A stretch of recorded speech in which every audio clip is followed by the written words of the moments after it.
جو یوم سب ایام میں سب سے عظیم ہے، جو یوم سب ایام میں سب سے عظیم ہے، جمعہ کریم ہے، جمعہ کریم ہے۔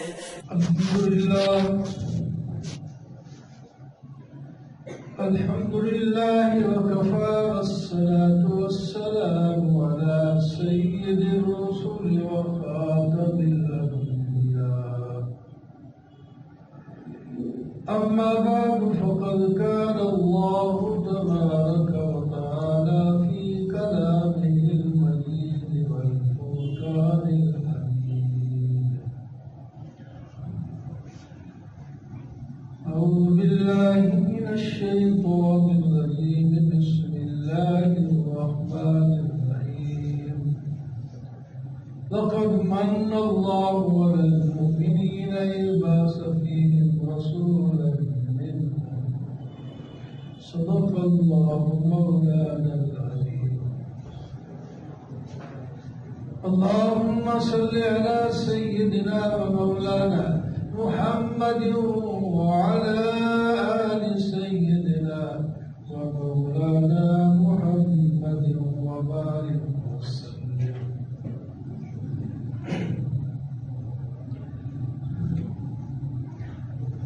نفس نفس پر رحمتیں، قدم قدم پر برکتیں، جہاں جہاں سے وہ شفیع آسیاں گزر گئے، جہاں نظر نہیں پڑی وہاں ہے رات آج تک، وہی وہی سحر ہوئی جہاں جہاں سے گزر گئے۔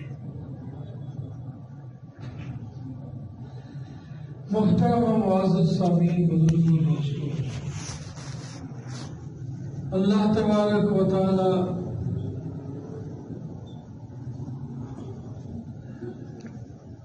اس آیت میں ایک احسان کا بیان فرما رہے ہیں کہ اللہ تعالیٰ نے تمہارے اوپر تم ہی میں سے رسول بھیج کر تمہارے اوپر احسان کیا ہے۔ نعمتیں بے شمار ہیں، وہ موضوع ہی نہیں۔ یہ جو اللہ تعالیٰ نے نبی بھیجا، ہمارے اوپر احسان فرمایا،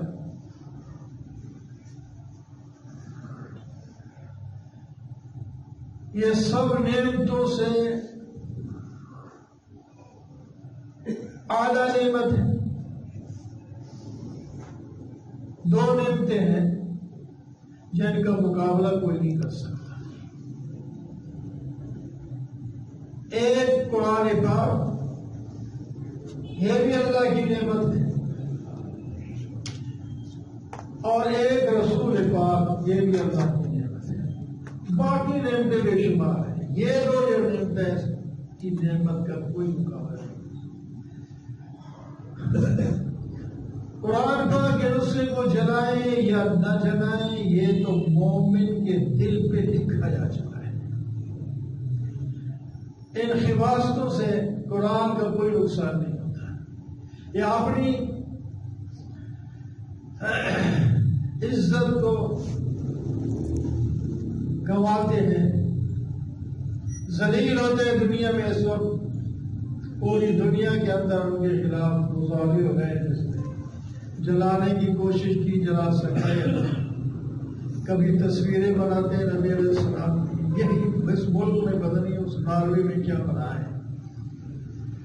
کبھی نبی کے خلاف، کبھی نبی پر بھیجے ہوئے قرآن کے خلاف سازشیں کرتے ہیں، لیکن ان کی سازشوں سے کچھ نہیں ہوتا۔ زمانے سے ایسا ہوتا آ رہا ہے، لیکن کوئی نقصان نہیں ہو سکتا۔ وقتی طور پر یہ نقصان ہو بھی جائے تو کوئی نہیں ہوتا۔ اللہ تعالیٰ اس کی جگہ پتنی اور عزت نصیب فرمائے۔ تو بہرحال بڑا احسان ہے اللہ تعالیٰ کا کہ اللہ تعالیٰ نے نبی کریم صلی اللہ علیہ وسلم کو بھیجا۔ پچھلے جمعہ بھی نبی علیہ السلام کے بارے میں عرض کر رہا تھا کہ اللہ نے ان کو شفیق، مہربان، ترس کھانے والا، رحمت کھانے والا بنا کر بھیجا ہے۔ جتنا پیار انسان اپنی جان سے کرتا ہے، یا جتنا پیار کوئی والدین اپنے اولاد سے کرتے ہیں، یا میاں بیوی سے کرتا ہے، یا کوئی باشندہ اپنے ملک سے کرتا ہے، سب سے زیادہ محبت مومنین کے ساتھ شفقت کرتے ہیں تو اللہ کے رسول کرتے ہیں۔ اللہ کے رسول کی شفقت محبت سب محبتوں سے زیادہ ہے۔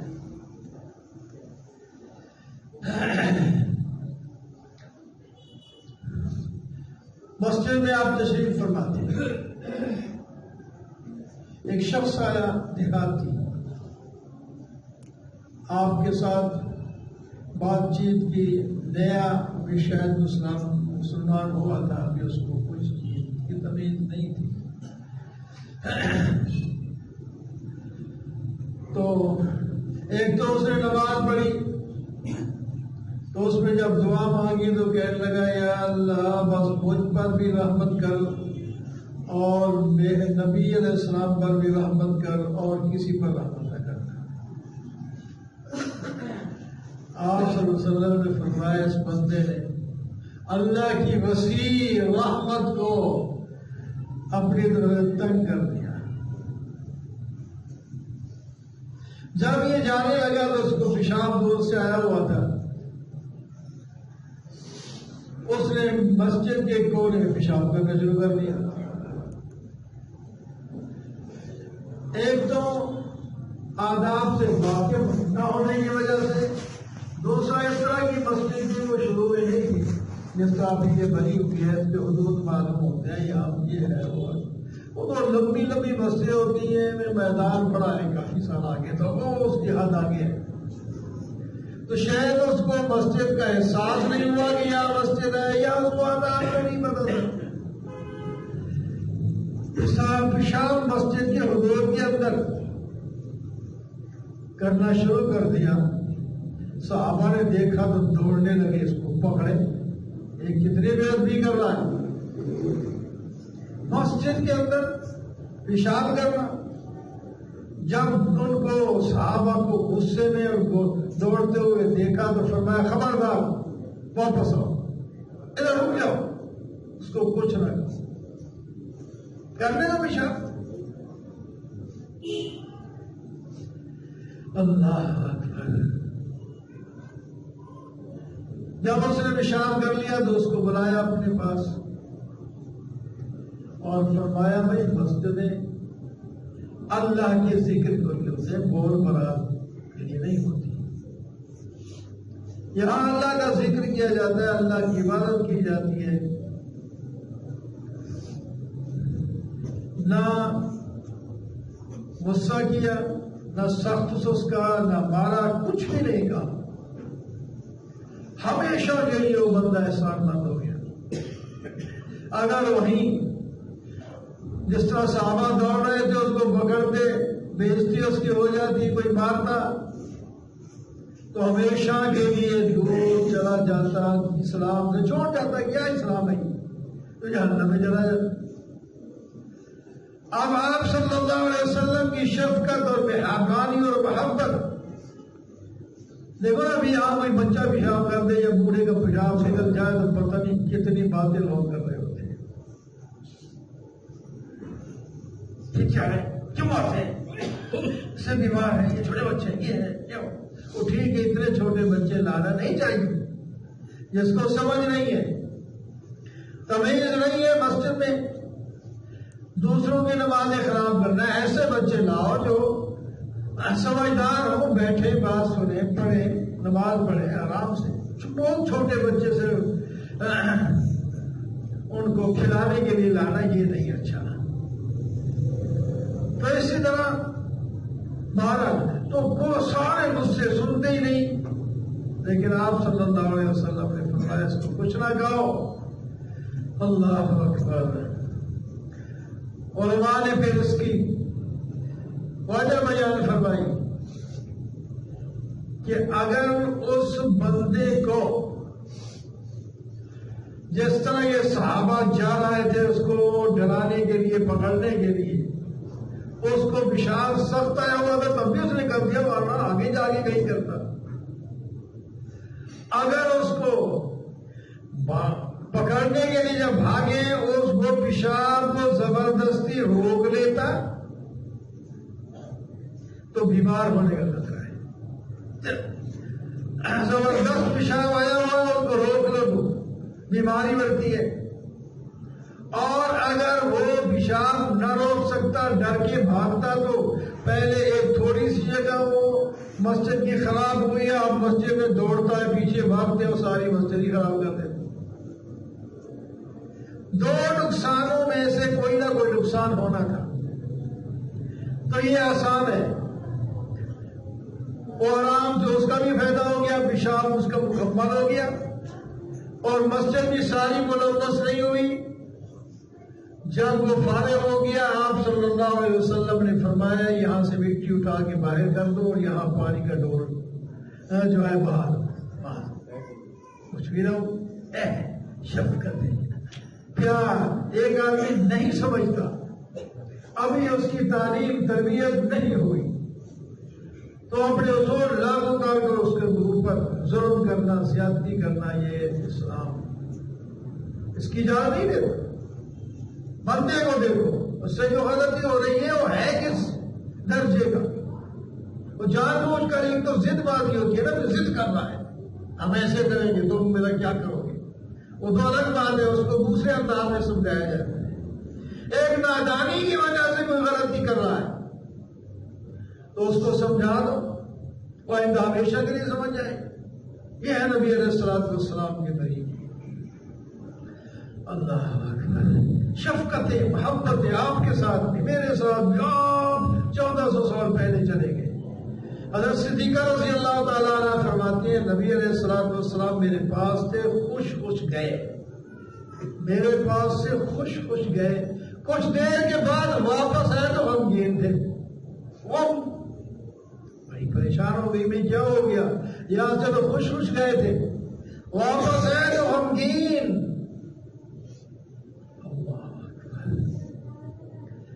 پوچھا تو فرمایا اصل میں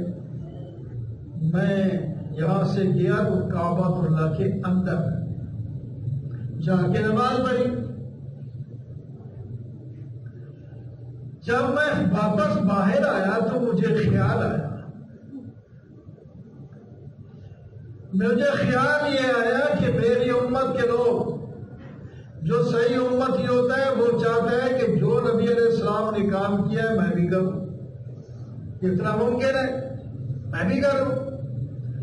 جب ان کو پتہ چلے گا کہ نبی علیہ السلام نے کعبۃ اللہ کے اندر نماز پڑھی ہے، ان کا دل بھی چاہے گا کہ آپ نے نماز کعبۃ اللہ کے اندر پڑھی ہے، ہم بھی کم از کم زندگی میں ایک دفعہ تو پڑھ لیں، آپ دیں، اتنا پیسہ بھی خرچ دور دور سے لوگ جاتے ہیں، تو ایک دفعہ تو پڑھ لیں، لیکن اس وقت وہ موقع نہیں ہوگا، لوگ زیادہ ہوں گے، دروازے بند ہوں گے، تو ان کو ایک غم ہوگا، پریشانی ہوگی کہ میں نبی علیہ السلام کی یہ سنت نہیں ادا کر سکا، تو مجھے ان کا غم پریشانی یاد آ گئی، میں اس پر غمگین ہو گیا۔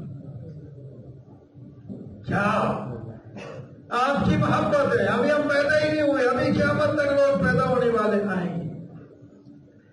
اللہ تعالیٰ کی حکمت، اللہ تعالیٰ نے فرمایا ویسے وہ کر ہی لیں گے، کرنا چاہیں، حتیم جگہ چھڑوا دی،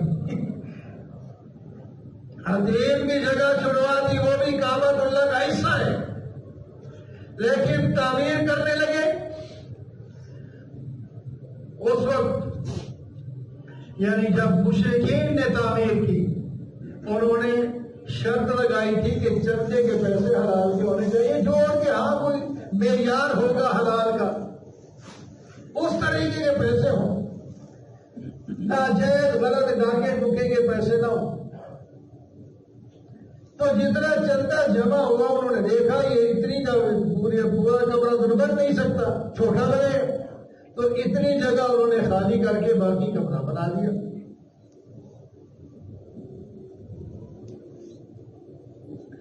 اللہ اب وہ سا ہے حقیر، اس کے بعد چھوٹی سی دیوار ہے، دو طرف سے راستے، تو اس میں جا کر لوگ نماز پڑھ لیتے ہیں۔ اگرچہ وہی بھیڑ بڑھتی ہے، وہاں بھی دھکم تیل ہوتا ہے، بہت کچھ ہوتا ہے، لیکن کچھ نہ کچھ تو ہو ہی جاتا ہے۔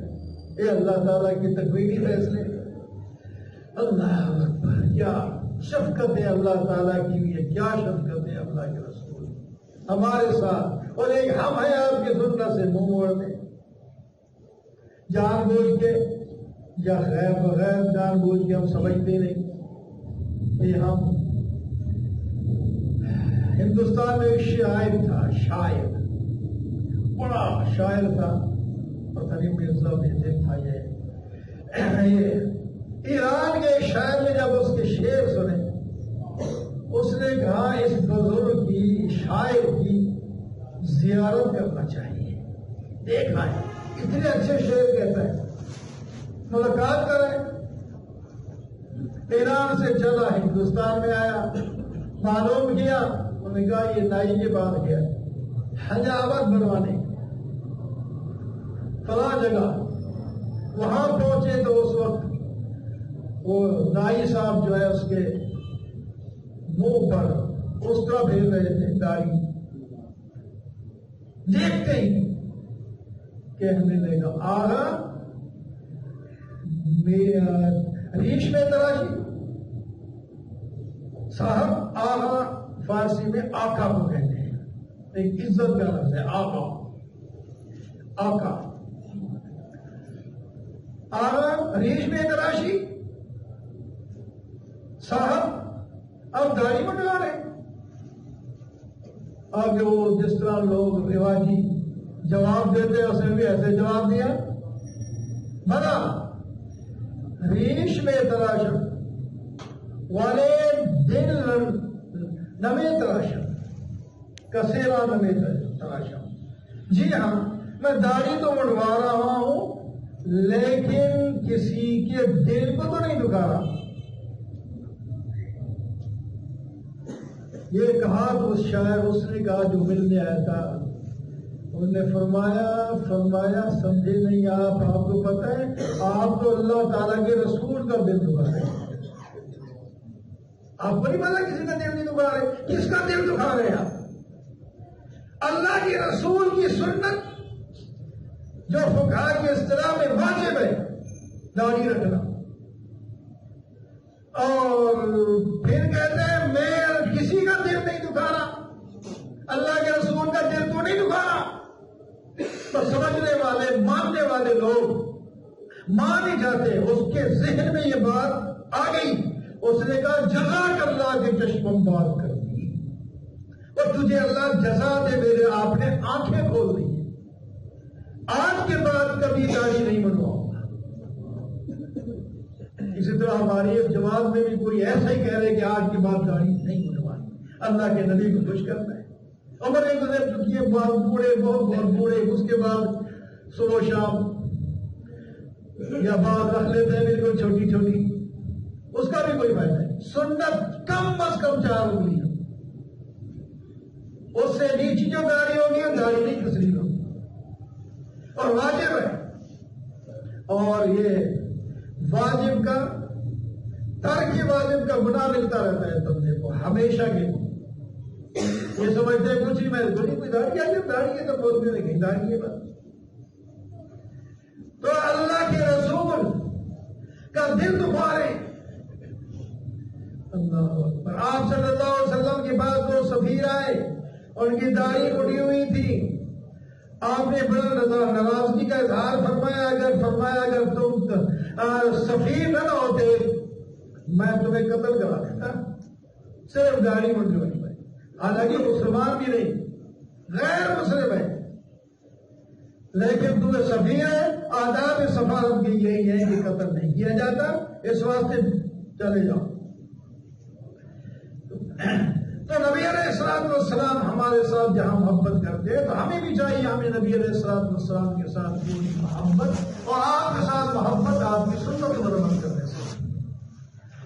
اللہ اکبر، ہمیں چھوٹی چھوٹی باتوں پر سمجھاتے ہیں، پیار آپ کا ہے، نبی علیہ السلام نے فرمایا اذا وضع طعامکم فاخلعوا علیکم، جب تم کھانے میں بیٹھو نا، کھانا کھانے لگو تو جوتے اتار دیا کرو۔ جب کھانا کھانے بیٹھو تو جوتے اتار دیا کرو، یہ پاؤں کو راحت پہنچائے گا۔ پاؤں کو جوتے میں کرنا یہ ان کو قید کرنا ہوتا ہے، وہ قید کرنا اس واسطے ہے کہ ان کو تکلیف سے بچانا ہوتا ہے۔ جوتا پہن لیا، کوئی کنکر نہیں لگے گا، کوئی کانٹا نہیں لگے گا، کوئی گرمی سردی کا احساس، اس واسطے جوتا پہنا ہے، اس کو قید کیا، لیکن فائدہ اسی کا تھا۔ لیکن آپ جب کھانا کھانے لگے ہیں، اب آپ نے چلنا پھرنا نہیں ہے، بیٹھ کے کھانا کھانا ہے، جو سنت تو بیٹھ کے کھانا ہے نا۔ جو آج کا رواج چل گیا چل پھر کے کھانے کا، یہ کوئی سنت نہیں ہے، غلط ہے۔ چل پھر کے کھانے اور بڑے بڑے مزے سے، یہاں سے بوتل نہیں، یوں ہاتھ میں پکڑی پھیر رہا ہے، ادھر موبائل کارڈ کے ساتھ منہ کے ساتھ بوتل لگی، شادی میں گیا تو ایسے ہی دھکم بیل کر کے اپنی مرضی کی بھوکیاں اٹھا کے ادھر آ گیا، پھر چل پھر کے پھر جائے۔ یہ کوئی طریقہ نہیں ہے کھانے کا۔ فرمایا بیٹھ کے کھاؤ، اپنے سامنے سے کھاؤ، اور جو تم آدمی ہو، کئی آدمی ایک برتن میں کھا رہے ہو تو بوٹیاں ہیں، تو پہلے اگر بوٹی آپ نے اٹھائی ہے تو دوسرا جب تک بوٹی نہیں اٹھائے گا تم نہیں اٹھا سکتے۔ یہ نہیں کہ ساری بوٹیاں اپنی طرف کر لو، وہ بیٹھا رہے، وہ شرم کرے، اور ایسا نہیں، دوسرے کا خیال رکھو، دوسرے کا خیال رکھو، محبتیں پیدا ہوتی ہیں، پیار پیدا ہوتے ہیں۔ شفقت کی باتیں میں کر رہا ہوں، حدیث سے مثال سنا رہا ہوں۔ تو اپنے جوتے اتار دیا کرو تاکہ پاؤں کو رحمت اور راحت پہنچے۔ خواہ مخواہ ان کو کیوں جھگڑا ہو، وہ مجبوریاں جب چلو گے تو، لیکن اب وہ تمہاری مجبوری نہیں رہی۔ تو اسی طرح بہت سی آپ صلی اللہ علیہ وسلم کی سنتیں شفقت میں بیان کرتے رہے، تو بے شمار شفقتیں ہیں۔ اب تو ہمارا اتنا خیال رکھیں اور ہم کسی چیز کا خیال رکھیں، اللہ تعالیٰ ہمیں توفیق عطا فرمائے، ہم بھی آپ کی سنتوں کا خیال کر کے چلیں۔